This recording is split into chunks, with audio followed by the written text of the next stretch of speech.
ఎట్టబోయింది అబ్బాయిడు. నేను చెప్పేది మంచిగాను బ్రో. సరే సరే చెప్పు.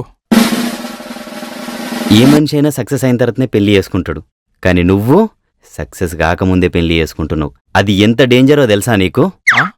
ఇప్పుడు నీకు పెళ్ళైతే కట్నం ఇస్తారు కదా, అది ఎంత కాదనుకున్నా సంవత్సరంలో అయిపోతాయి. తర్వాత ఏం చేస్తావు? అడుక్కుంటావా? అందుకే నా దగ్గర ఒక మంచి ప్లాన్ ఉంది. అదే పైసలు నాగింటి ఇచ్చినవనుకో, ఇప్పటినుంచే అడుక్కోవచ్చు. ఎన్నిసార్లు చెప్పిన తిరుపతి, క్లయింట్స్ ముంగట నా ఇజ్జత్ తీయద్దని చెప్పి. రేయ్, ఇంకోసారి క్లయింట్స్ అన్నావనుకో చూడు. రే సూరే, ఈ దరిద్రుడు మాట్లాడినావనుకో, ఆ సదానందం గాడి మాదిరిగా అప్పులిచ్చిన వాళ్ళందరికీ భయపడి ఇదే రూమ్లో దోవలాడుకుంటూ తిరుగుతావు చెప్తున్నా. అంతా బానే ఉంది గాని ఈ అమ్మ వినేశాడు. మా జిట్ట నా గురించి ఎందుకురా? సంకనాకపోయే వాళ్ళని చూపించడానికి నువ్వు తప్ప నాకు ఇంకెవరూ కనిపించలే ఈ రూమ్లో.